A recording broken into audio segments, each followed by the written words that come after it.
నమస్తే. 2 రోజుల కానుంచి పాడి కౌశిక్ రెడ్డి అలాగే అరకపూడి గాంధీ ఈ ఇద్దరి మధ్యలో వివాదం మరి ముదురుతా ఉన్నటువంటి పరిస్థితి. ఒక పక్కన అధికార పార్టీ, మరో పక్కన ప్రతిపక్ష పార్టీ.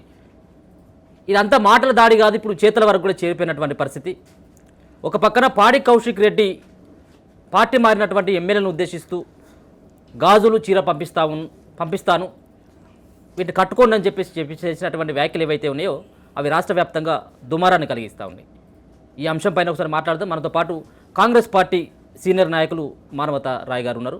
ఆయనతో ఒకసారి మాట్లాడేటువంటి ప్రయత్నం మీద చేద్దాం. అన్న నమస్తే. నమస్తే అన్న, ఏంటి పాడి కౌశిక్ రెడ్డి చేసినటువంటి వ్యాఖ్యలు? పార్టీ మారినటువంటి ఎమ్మెల్యేలు గాజులు చీర కట్టుకోవాలని చెప్పేసి చేసినటువంటి వ్యాఖ్యలను ఎట్లా చూస్తారు? ఇది పార్టీ మారినటువంటి వాళ్ళకు అనాల్సినటువంటి మాటలుగానే మీరు ఏమైనా గుర్తిస్తారా? ఇప్పుడు పాడి కౌశిక్ రెడ్డి పాడు మాటలతో మహిళలను అవమానపరిచారు. మహిళల్ని అవమానపరచడమే కాదు, హైదరాబాదులో ఎప్పటి నుంచో తన తాత తండ్రుల నుంచి స్థిర నివాసం ఏర్పరచుకొని ఈ రాష్ట్ర అభివృద్ధిలో భాగస్వాములైనటువంటి సీమాంధ్రకు చెందిన వ్యక్తులను కూడా కించపరిచారు. ఫస్ట్ ఇద్దరి మనోభావాలను దెబ్బతీసిండు. అంటే మరి అపరిపక్వతమైనటువంటి పరిజ్ఞానం లేకపోవటం, పరిపక్వత లేకపోవటం, ఈ విధంగా చూడవచ్చు కౌశిక్ రెడ్డి మాటల్లో. అసలు అవసరం ఏముంది చెప్పండి? ఇప్పుడు ఏదన్నా నిరసన తెలపాలంటే ఎన్నో పద్ధతులు ఉన్నాయి. ప్రజాస్వామ్యబద్ధంగా చక్కగా ఎవరికి మనోభావాలు దెబ్బతినకుండా చేయొచ్చు. ఆయన అసలు నిరసన తెలపాల్సిన అవసరం కూడా లేదు. కోర్టుకు పోయిందే మీరు. కోర్టుకు పోయిన తర్వాత కోర్టు స్పష్టంగా అసెంబ్లీ కార్యదర్శికి నోటీసులు ఇచ్చి 4 వారాల్లో నిర్ణయం తీసుకోవాలని చెప్పి స్పీకర్ గారిని ఆదేశించింది. ఆదేశించినప్పుడు అంత అవసరమా? చీరలు, గాజులు, ప్రెస్ మీట్, విలేకరుల సమావేశం పెట్టి ఈ సమాజంలో మనం ఎక్కడ పోతున్నాం? ఆటవిక సమాజంలో ఉన్నామా? నాగరిక సమాజంలో, అత్యాధునికమైనటువంటి నాగరిక సమాజంలో ఉన్నాము. నాగరిక సమాజంలో కూడా ఒక మహిళల్ని కించపరిచే విధంగా, అవమానపరిచే విధంగా గాజులు, చీరలు, నువ్వు మగోడువా అంటే వివక్ష లింగ వివక్ష ఎందుకు అంటాను? ఇక్కడ లింగం ఎందుకు, వివక్ష ఎందుకు తీసుకురావాలన్న? ఒక బాధ్యతాయుతమైనటువంటి ఎమ్మెల్యేగా ఉన్నటువంటి పాడి కౌశిక్ రెడ్డి విచక్షణ కోల్పోయి ఒక ఆవేశం స్టార్ లెక్క, ఆవేశం స్టార్ అంటే ఆవేశపడితే ఎట్లుంటుంది అట్లా ఆవేశం స్టార్ లెక్క మాట్లాడి ఇవాళ మహిళలతో చేత్కారాలు ఎదుర్కొంటాడు. అదేవిధంగా హైదరాబాదు, తెలంగాణ ప్రాంతంలో ఎప్పటి నుంచో నివసిస్తాను తెలంగాణ బిడ్డలే, వాళ్ళు ఆందోళన కూడా అనొద్దు వాళ్ళని, ఎప్పుడో వచ్చిన వాళ్ళు వాళ్ళంతా. నా తరం వాళ్ళు మొత్తం ఇక్కడే చదువుకున్నారు. వాళ్ళు ఎక్కడోళ్ళు కాబట్టి ఎక్కడోళ్ళు అవుతారు అంటే మళ్ళీ భావోద్వేగాలు, ప్రాంతీయ విభేదాలు రెచ్చగొట్టే విధంగా ఈ విధంగా మాట్లాడిండు. కాబట్టి తక్షణమే కేసీఆర్ గారికి, మరి నిజంగా కేసీఆర్ గారు మాట్లాడిచ్చిండా ఇతనితో? అదే లేకపోతే కేటీఆర్ గారు మాట్లాడిచ్చిండా? నష్టం జరుగుతుంది, మీ పార్టీకే నష్టం జరుగుతుంది. ఈ నష్ట నివారణకు మీరు స్పందించండి. కేసీఆర్ గారు ఫామ్ హౌస్లో పడుకోవటమే కాదు, వెంటనే వ్యవసాయ క్షేత్రంలో నుంచి మీరు బయటకు వచ్చి మీరు క్షమాపణ చెప్పండి, లేకుంటే కౌశిక్ రెడ్డితో నాకు క్షమాపణ చెప్పండి. అసలు తప్పు మాట్లాడినందుకు, మహిళల్ని మరి ఇక్కడ ఉన్నటువంటి ప్రజల్ని కించపరిచినందుకు వాళ్ళు వెంటనే ఆ కౌశిక్ రెడ్డిని పార్టీ నుంచి బహిష్కరించమని చెప్పి నేను కేసీఆర్ గారిని డిమాండ్ చేస్తాను. ఇప్పుడు ఉన్నటువంటి ముఖ్యమంత్రి పీసీసీ హోదాలో ఉన్నటువంటి సందర్భంలో ఇదే మహిళలను ఉద్దేశించి చీర కట్టుకోండి అని చెప్పేసి ముఖ్యమంత్రి ఒక పక్కన ఆయన పైన, కేసీఆర్ పైనే విమర్శలు చేయడం జరిగింది. ఈయనేమో ఇప్పుడు ఉన్నటువంటి పార్టీ మారినటువంటి ఎమ్మెల్యేలు అన్నాడు, అప్పుడు నేరుగా పీసీసీ అధ్యక్షుల హోదాలో ఉండి ఒక ముఖ్యమంత్రి అన్నాడు. మరి అప్పుడు లేనటువంటి ఎందుకు అనేది బీఆర్ఎస్ పార్టీ వాళ్ళు అనేటువంటి మాట. సరే, అప్పుడు అన్నారు, దానికి తగ్గట్టు సమాధానం కూడా ముఖ్యమంత్రి గారు దానికి సమాధానం ఇచ్చారు.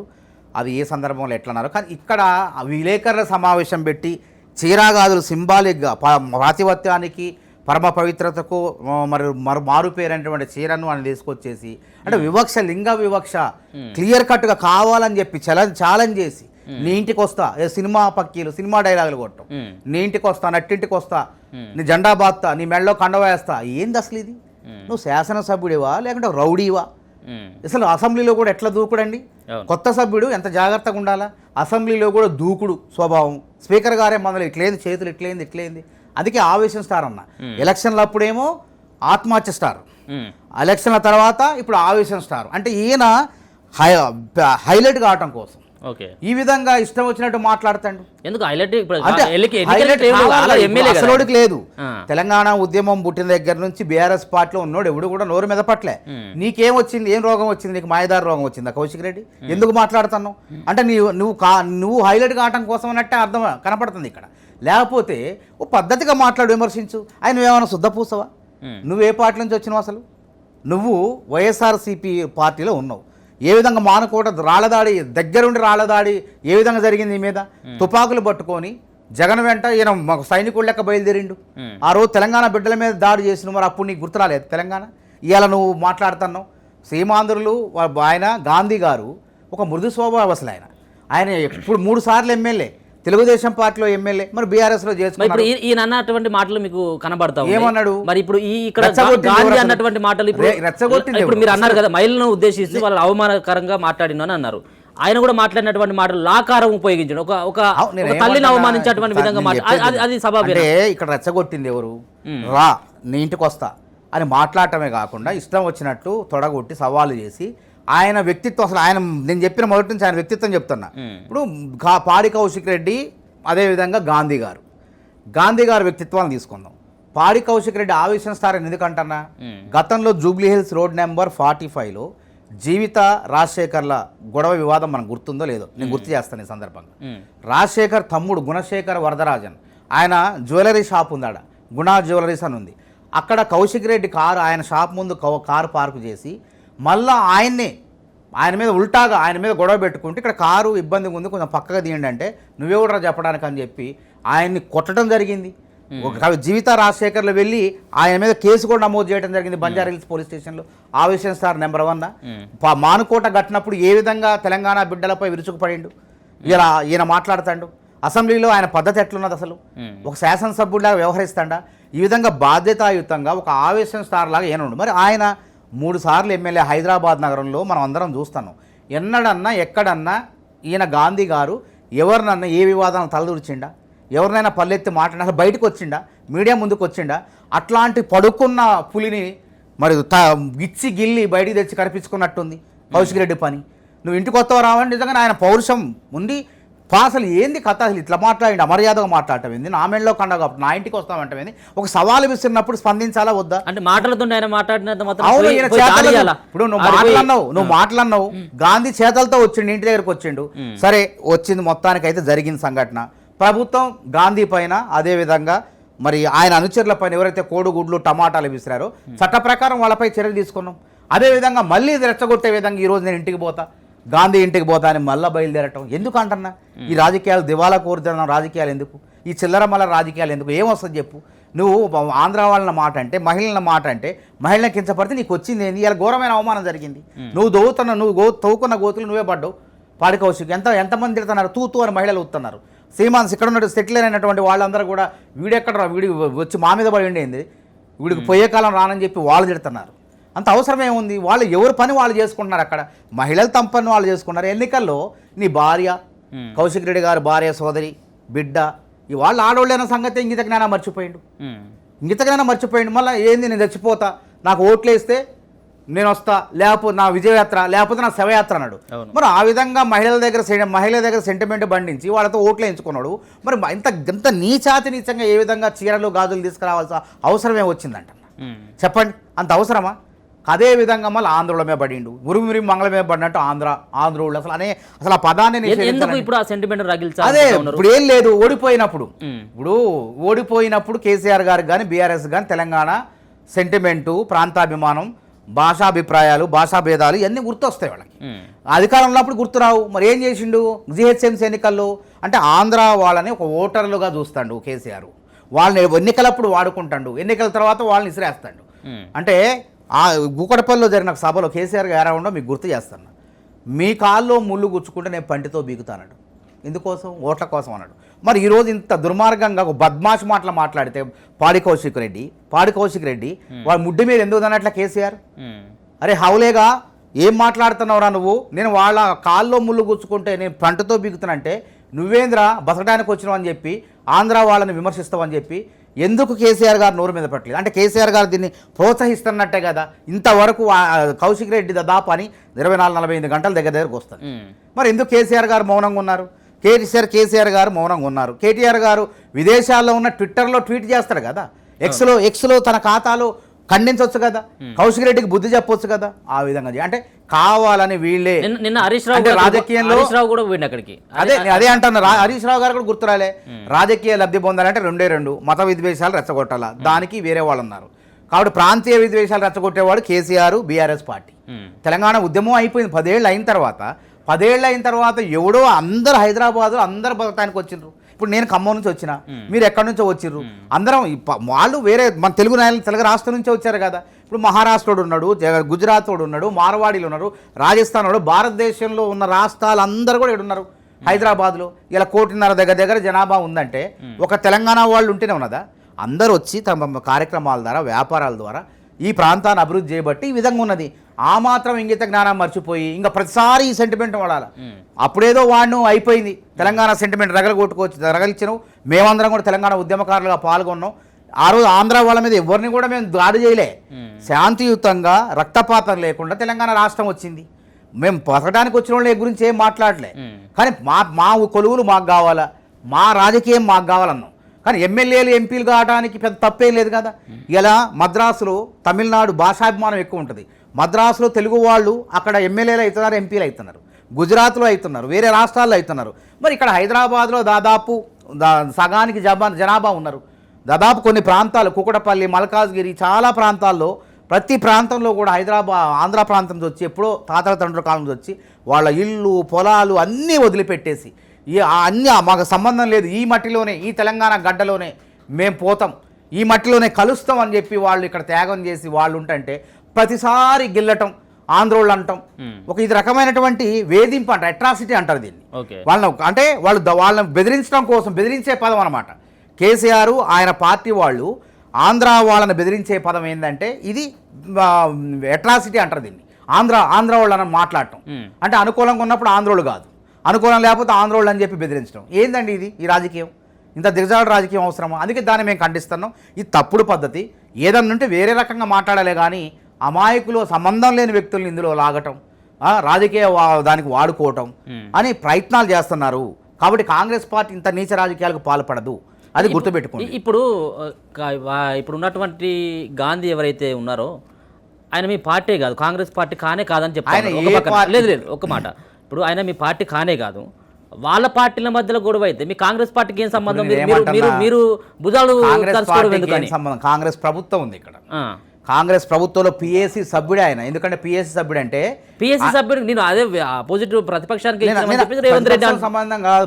దానికి ఏం పిఎస్సి దాంట్లో ఆయన కూడా ఒప్పుకోవట్లేదు. ఆయన కాంగ్రెస్ ప్రభుత్వంలో ఉన్నాం, కాంగ్రెస్ ప్రభుత్వం ఉన్నప్పుడు శాంతి భద్రతలు కాపాడాలి కదా. ఇవాళ శాంతి భద్రత రెచ్చగొట్టే విధంగా భావోద్వేగాలు ఆంధ్ర తెలంగాణ తీసుకొచ్చినాం. ఆ విధంగా రెచ్చగొట్టే విధంగా నువ్వు చర్యలు మాటలు రేకెత్తించిన ఈరోజు రెచ్చగొట్టే కార్యక్రమాలు చేసినావు. కాబట్టి కాంగ్రెస్ పార్టీ స్పందిస్తానికి ఇద్దరిపైన కేసులు నమోదు చేసింది. పాడి కౌశిక్ రెడ్డికి ఎంత అహంకారం అంటే, అరే కమిషన్ రేటు ముందు ఒక డిఎస్పీ విధులు నిర్వహిస్తుంటే చూసాం వీడియోలు, గల్లా కొట్టబోతాడు.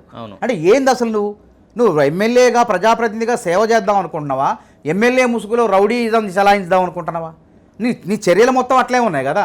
జీవిత రాజశేఖర్ వాళ్ళ రాజశేఖర్ తమ్ముడిని గుణశేఖర్ వరదరాజన్పై దాడి చేసినావు. అదేవిధంగా అసెంబ్లీలో నీ వ్యవహారం ఆ స్పీకరే మందలించిండు. అదే నీ దుందుడుకు స్వభావం, నీ వ్యవహారం ఇష్టం వచ్చినట్టు మాట్లాడటం, మానుకోట సంఘటనలో నువ్వు చేసిన ఆ వీడియో క్లిప్పింగ్ చూస్తే ఎంత భయంకరంగా ఉంటాయంటే 6 అడుగులు ఎత్తు పెరగటమే కాదు, ఆంబోతులకు ఎదగటమే కాదు, ఇంత బుర్రలో ఇంత బుద్ధి కూడా ఉండాలి కౌశిక్ రెడ్డి.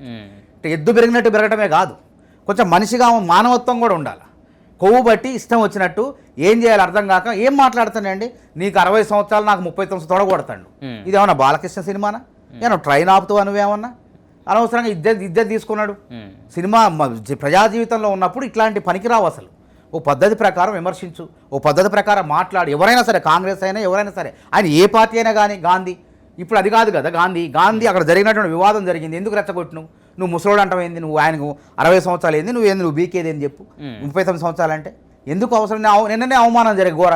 నువ్వు ఆయన పడుకున్నోని లేపుకొచ్చి తన్నించుకున్నట్టుంది, నిన్న ఇంటికి పిలిపించుకొని తన్నించుకున్నట్టుంది. ఎందుకు అంత సవాలు విసిరాలా?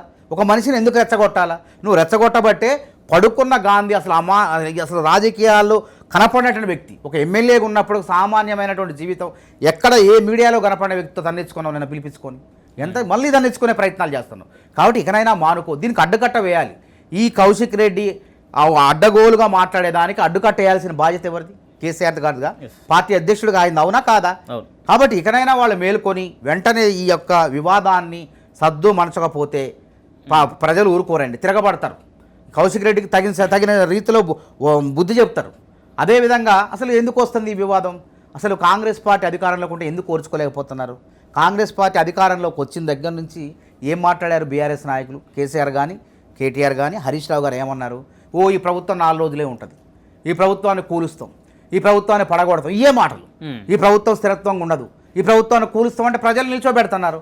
పార్లమెంట్ ఎన్నికల్లోపే ఈ ప్రభుత్వం పడిపోద్దన్నారు, పార్లమెంట్ ఎన్నికల తర్వాత ఈ ప్రభుత్వం ఉండదన్నారు. అంటే ఏ ఉద్దేశంతో అన్నారు? అంటే కాంగ్రెస్ ఎమ్మెల్యేలని పార్టీ ఫిరాయింపులు చేయించి 39 మందికి కొద్ది మందిని చేర్చి మీరు మళ్ళీ ప్రభుత్వం అధికారం చేపట్టాలనే కదా బీజేపీ వాళ్ళు ఎంఐఎం వాళ్ళతో కలిసి అధికారం చేపట్టాలని దురుద్దేశంతో మాట్లాడిన వ్యాఖ్యలు కాదా అవి? కాకపోతే ఏమైంది, దేవుడని ఎవరు ఉంటారు కదా, వాళ్ళు దోకున్న గోతులో వాళ్ళే పడ్డారు. పార్లమెంట్ ఎన్నికల్లో ప్రజలు బుద్ధి చెప్పారు. ప్రజలు బుద్ధి చెప్పేసరికి ఏమైంది, ఏం చేయాలో పాలుపోట్లు. అందులో ఎమ్మెల్యేలు మిగిలే పరిస్థితి లేదు. 7 స్థానాల్లో వాళ్ళకి డిపాజిట్ రాలే, 7 స్థానాల్లో 3వ స్థానానికి పడిపోయారు. ఇప్పట్లో 10 మంది ఎమ్మెల్యేలు చెప్తాను. అందుకే అవును, నేను ఏమంటాను, వాళ్ళ పార్టీలో ఉన్నారా అని స్పీకర్ చెప్తారు, మనం చెప్పకూడదు. కోర్టు కూడా చెప్పేసింది, కోర్టు స్పీకర్కి ఇచ్చింది. వాస్తవంగా 10 మంది ఎమ్మెల్యేలు వచ్చింది. 30 అసెంబ్లీ జరిగేటప్పుడు కూడా సభ్యుల సంఖ్య లెక్కేసేటప్పుడు 38 మంది అని చెప్పారు. అయితే వాళ్ళు మాకు ఏం బాధ లేదండి, ఎన్నిక వచ్చినా మాకు బాధ లేదు, ఉప ఎన్నిక రాకపోయినా బాధ లేదు. ఉప ఎన్నికల పితామహుడు ఎవరంటే కేసీఆర్ గారు. తెలంగాణ ఉద్యమంలో అవసరం లేకపోయినా రాజీనామాలు చేపించి ఎన్నికలు తీసుకొచ్చిన ఘనత కేసీఆర్ గారు. సరే, తెలంగాణ సెంటిమెంటు, తెలంగాణ ఉద్యమం కోసం, తెలంగాణ రాష్ట్ర సాధన కోసం అని మనందరం అంగీకరించాం. మళ్ళీ కూడా ఇప్పుడు కావాలని చెప్పేసి ఇప్పుడు ఆయన 12 మంది కాంగ్రెస్ ఎమ్మెల్యేలు చేర్చుకున్నప్పుడు అవసరం లేకపోయినా 85 మంది సంఖ్యాబలం ఉన్న 12 మంది ఎమ్మెల్యేలు చేర్చుకుని మేము కోర్టుకు పోయినాం. కోర్టుకు పోతే కోర్టు మేము వేసిన పిటిషన్లకు స్పందించలేదు. సరే, ఇప్పుడు కోర్టు మరి స్పందించింది, సంతోషం. ప్రజాస్వామ్యంలో మరి ఫిరాయింపుల చట్టాన్ని కాపాడే విధంగా కోర్టు తీర్పిచ్చింది అనుకుందాం. కానీ విచక్షణ అధికారం అనేది ఆ స్పీకర్ గారికే ఉంది కదా. వాళ్ళు మరి ఆ చట్టం ప్రకారం ఒక 26 మంది 10 మంది వచ్చారు, ఇంకో 15 మంది 16 మంది వస్తే విలీనమైనట్టే. అసలు ఈ సమస్య ఉండదు ఫిరాయింపుల చట్టంలో, వాళ్ళపై చర్యలు తీసుకునే అంశమే ఉండదు. తప్పకుండా వచ్చే అవకాశం ఉంది. మేము మా నాయకత్వం వచ్చిన మీ పార్టీ గుర్తించట్లేదు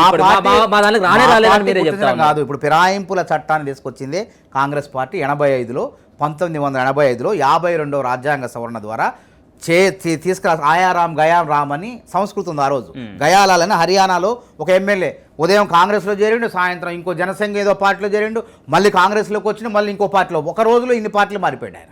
కాబట్టి దీనికి 67లో జరిగిన ముచ్చట.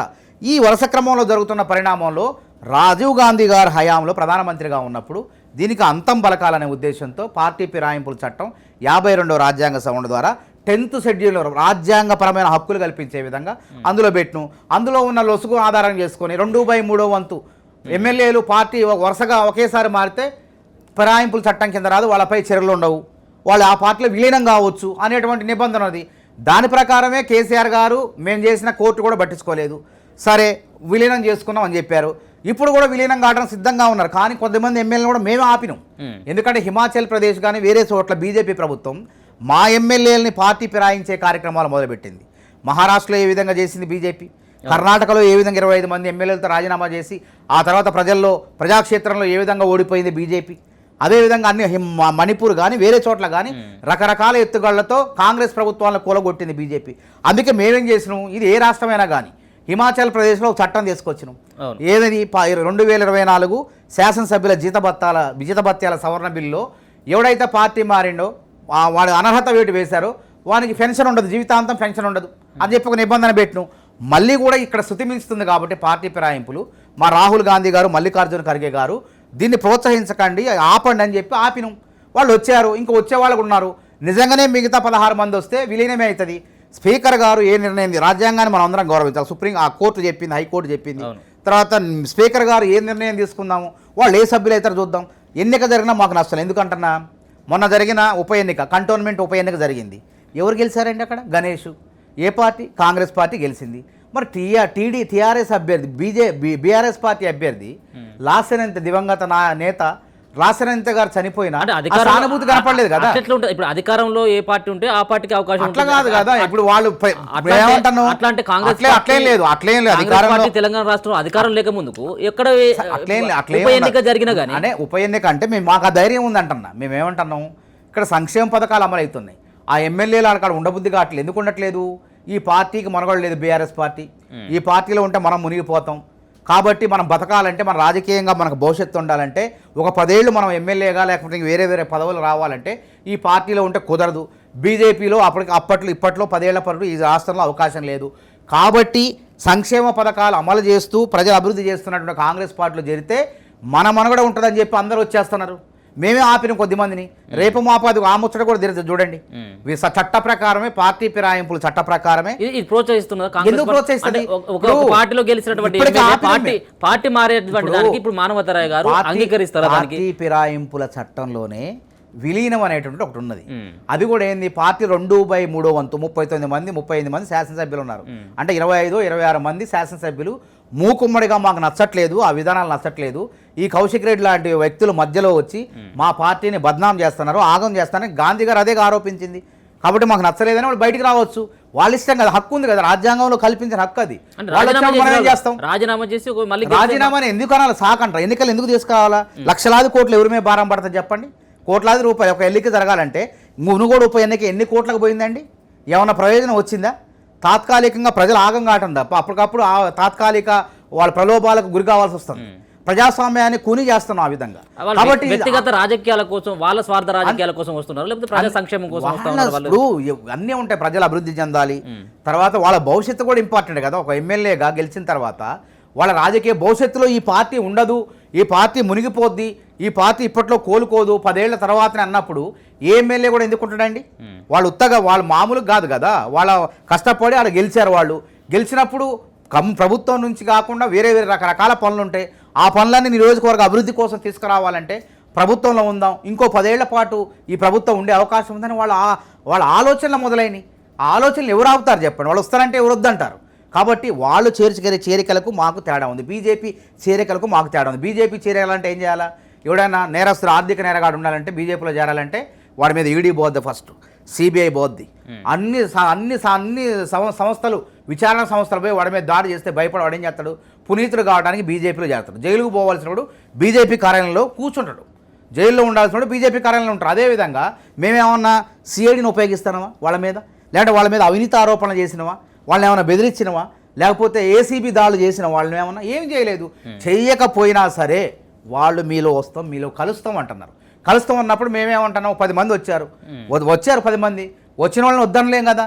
అంతేగాని కేసీఆర్ మా ఎమ్మెల్యేలని సబితా ఇంద్రెడ్డి దగ్గర నుంచి, గుత్తా సుఖేందర్ రెడ్డి గారి దగ్గర నుంచి ఎంపీగా ఉన్నప్పుడు చేర్చుకున్నారు.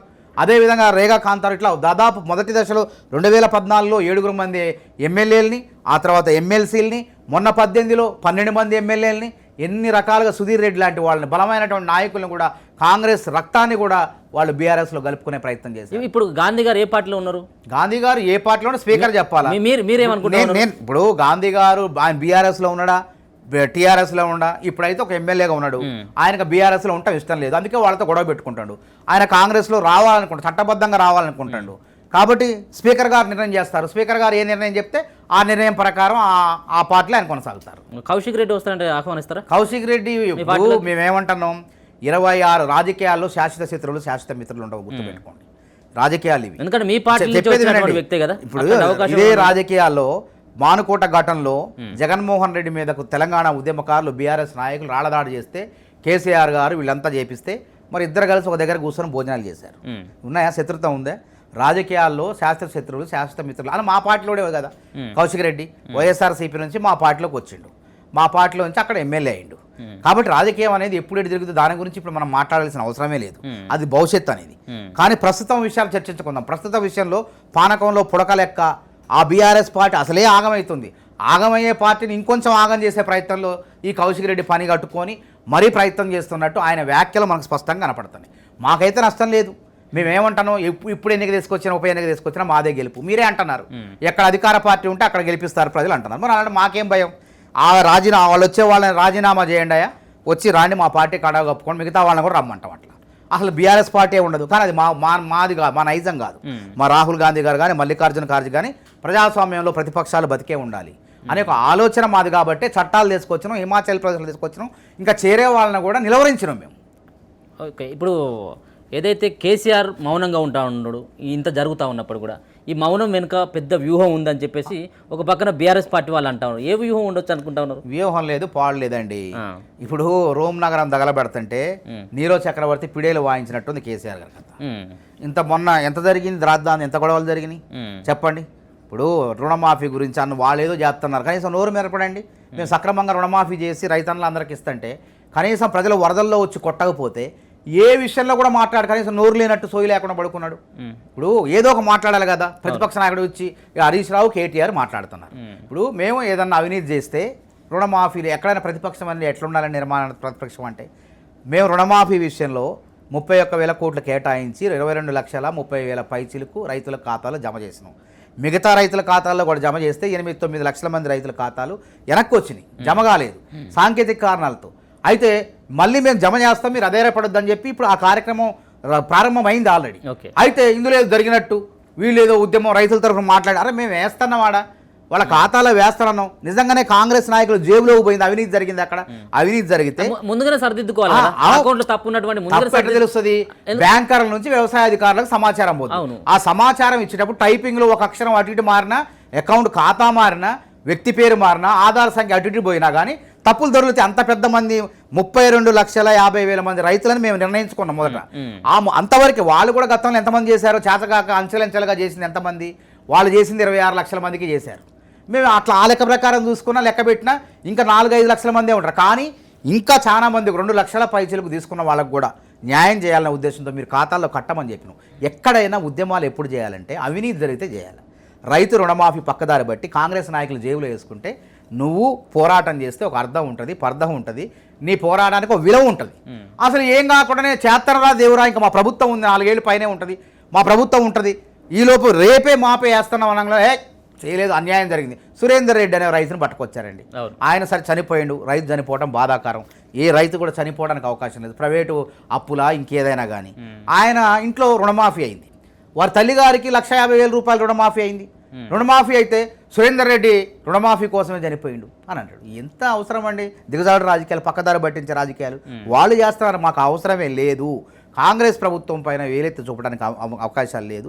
అభివృద్ధి కార్యక్రమాలు జరుగుతున్నాయి కాబట్టి ఈ విధంగా ఈ కౌశిక్ రెడ్డి లాంటి పానకంలో పుడకలు ఈ విధంగా రెచ్చగొట్టి ప్రజల్లో అశాంతిని రేకెత్తించే విధంగా మళ్ళీ ఒకసారి మన మనోభావాలు దెబ్బతినే విధంగా, శాంతి భద్రతలు దెబ్బతినే విధంగా వాళ్ళు వ్యాఖ్యలు చేస్తున్నారు.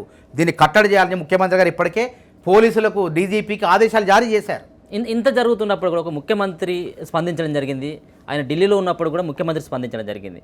ఇక్కడ ఉన్నటువంటి రాష్ట్రంలో ఉన్నటువంటి ఒకరిద్దరు మంత్రులు తప్పించి మిగతా వాళ్ళు గమ్మునూరుకోవడం జరిగింది. ఇదంతా కూడా కావాలని చెప్పేసి రేవంత్ రెడ్డి ఏదో భద్రం చేయాలనే ఉద్దేశంతో చంద్రబాబు గారు మాట్లాడుతున్నారు. అదే ఒకరిద్దరు మాత్రమే సంబంధించినటువంటి వాళ్ళందరూ రేవంత్ రెడ్డి భద్రం చేయాలన్నటువంటి ఎందుకుంటదండి బద్నాము, అవసరమే లేదు. ఎందుకంటే కాంగ్రెస్ పార్టీ అందరూ కూడా ముఖ్యమంత్రి కోసం ఆ సీటు కోసం ఆశపడేటువంటి పార్టీ గొప్పతనం అదే కదా. ఎవరైనా ముఖ్యమంత్రి కావచ్చు, ఎవరైనా పిసిసి ఎవరైనా కావాలంటే మహేష్ కుమార్ దిగిపోవాలి కదా.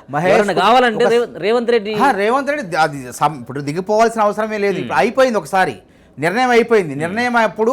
నిర్ణయం తీసుకునేటప్పుడు ముఖ్యమంత్రి అయ్యేటప్పుడు అందరూ పోటీ పడతారు, కానీ ఒక్కళ్ళే అవుతారు కదా ముఖ్యమంత్రి. ఆయన తదనంతరం తర్వాత ఇంకెవరైనా కావచ్చు. ఆ కాలం మొత్తం పూర్తి కావాలి కదా. ఇప్పుడు 5 ఏళ్ల కాలానికి ఉన్నారు. ప్రజలు ఏం కోరుకుంటున్నారు? రేవంత్ రెడ్డి 10 ఏళ్ళు రేవంత్ రెడ్డి ఉండాలనుకుంటున్నారు. పార్టీ కార్యకర్తలు కూడా గ్రామ స్థాయి నుంచి క్షేత్ర నగర స్థాయి వరకు కార్యకర్తలు అందరూ కూడా రేవంత్ రెడ్డి పాలన బాగుంది, ఒక స్వర్ణయుగం అని చెప్పి ప్రజలు కోరుకుంటున్నారు. కాంగ్రెస్ కార్యకర్తలు కోరుకుంటా ఉన్నారు. వాళ్ళు కోరుకుంటా ఉన్నారు, మీ నాయకులు కోరుకున్నప్పుడు మొన్న రాజగోపాల్ రెడ్డి సైతం కూడా ఉత్తమ్ కుమార్ రెడ్డిని ఉద్దేశిస్తూ నువ్వు రానున్నటువంటి రోజులలో ముఖ్యమంత్రి అయితే పలవలు చేయకండి. రాజగోపాల్ రెడ్డి గారు మాట్లాడింది, ఆయన మాట్లాడుతూ మన మంత్రి గారు అనబోయి ముఖ్యమంత్రి తొందరగా అన్నాడు. మళ్ళీ దాన్ని పొరపాటున అన్నాడు, ఆవేశంగా తొందరగా మాట్లాడుతూ అన్నాడు. మళ్ళీ దాన్ని సవరించుకున్నాడు. కావాలని తప్పే ఉందండి. ఉత్తమ్ కుమార్ రెడ్డి గారు అయితే తప్పే ఉంది. ఇప్పుడు ఆయన అన్నాడు, అది నిర్ణయించాల్సింది ప్రజలు, కాంగ్రెస్ కార్యకర్తలు, సోనియా గాంధీ, రాహుల్ గాంధీ, మల్లికార్జున ఖర్గేలు. ఇప్పుడు 5 ఏళ్ల వరకు అయితే ముఖ్యమంత్రి రేవంత్ రెడ్డి గారు అంటాడు, మరొక 5 ఏళ్ళు ఉండాలని చెప్పి ప్రజలందరూ కూడా కోరుకుంటున్నారు, కాంగ్రెస్ కార్యకర్తలు కోరుకుంటున్నారు. అరే సంక్షేమ పథకాలు ఎన్నడూ లేనిది జాబ్ క్యాలెండర్ రేవంత్ రెడ్డి తెచ్చిండు. రేవంత్ రెడ్డి యుగం నిరుద్యోగుల స్వర్ణయుగం. అరే రైతుల కేసీఆర్ రుణమాఫీ చేయలేదు, 1,00,000 రూపాయలు చేయలేకపోయిండు, 2 లక్షలు చేస్తాడు. అరే రైతుల స్వర్ణయుగం రేవంత్ రెడ్డి పరిపాలన, కాంగ్రెస్ ప్రభుత్వం పాలన అని చెప్పి వాళ్ళు కొనియాడుతారు. ఉద్యోగస్తులు, సరే 1వ తారీఖు జీతాలు వస్తున్నాయి మాకు, అరే కేసీఆర్ పాలనలో 16-17 తారీఖు చెక్కు బౌన్సులు అయ్యి ఈఎంఐలు కట్టలే చచ్చిపోయేవాళ్ళం, చెక్కు బౌన్సులు అయ్యేది, పెనాల్టీలు పడేవి. అబ్బా 1వ తారీఖు జీతాలు ఇస్తాడు రేవంత్ రెడ్డి పాలన, కాంగ్రెస్ ప్రభుత్వం స్వర్ణయుగం అని రైతులు, విద్యార్థులు, నిరుద్యోగులు అందరూ కొనియాడుతున్నారు. ఇంకెక్కడికి పోద్దండి చెప్పండి, అవకాశం చెప్పండి. 10 ఏళ్ల తర్వాత చూద్దాం. 10 ఏళ్ల తర్వాత ప్రజలు ఏ నిర్ణయం తీసుకుంటారో మళ్ళీ కాంగ్రెస్ కూడా అవకాశం ఇవ్వచ్చు. ఓకే. కాబట్టి మనం ఎందుకు మంత్రులు అందరూ కూడా సహకరించబట్టే ఇలా రేవంత్ రెడ్డి గారు ముఖ్యమంత్రిగా కొనసాగుతారు. ఓకే, చిట్ట చివరిగా ఏమని చెప్పదలుచుకున్నారు పాడి కౌశిక్ రెడ్డికి? పాడి కౌశిక్ రెడ్డి ఇష్టం వచ్చిన ఇట్లా మాట్లాడితే ప్రజల పాడి కడతారు. పాడి కౌశిక్ రెడ్డి కాస్త మనిషిగా సోయి ఉండి ఒక మనిషిగా మాట్లాడు. నేను అదే అంటున్నా, ఎద్దులాగా ఎదగటం కాదు, ఎద్దులాగా 6 అడుగులు ఎదగటం కాదు. ఇంత బుర్రలో ఇంతంత బుద్ధితో మాట్లాడు, విజ్ఞతగా ఉండు. ఒక బాధ్యతాయుతమైన నువ్వు అంతకుముందు ఒక మామూలు ఓడివి, ఇప్పుడు బాధ్యతాయుతమైన ఎమ్మెల్యే, శాసనాలు చేసేటువంటి సభలో ప్రవేశించినవు. కాబట్టి నువ్వు ఎట్లుండాలా, 10 మందికి ఆదర్శంగా ఉండాలి. కాబట్టి నువ్వేదో పేరు సంపాదించుకోవడం కోసం, నువ్వేదో అట్రాక్షన్ నీది, నీ వైపు అందరు చూడాలని చెప్పి అనుకోవడం కోసం నువ్వు ఇష్టం వచ్చినట్టు పిచ్చి కూతలు కోస్తే ప్రజలు నిన్ను పిచ్చి కుక్కను కొట్టినట్టు కొడతారు. ఇది మాత్రం ఖాయమని నేను చెప్తాను. Okay, thank you so much అన్న. మొత్తానికైతే చేసినటువంటి వ్యాఖ్యలు, కౌశిక్ రెడ్డి చేసినటువంటి వ్యాఖ్యలను ఖచ్చితంగా ఉపసంహరించుకోవాలి, బహిరంగంగా క్షమాపణ చెప్పాలి. దీని పట్ల కేసీఆర్ స్పందించాల్సినటువంటి అవసరం ఉందని చెప్పేసి మానవతరాయ్ గారు చెప్తున్నటువంటి అంశం. చూస్తూనే ఉండండి మన తొలి వెలుగు.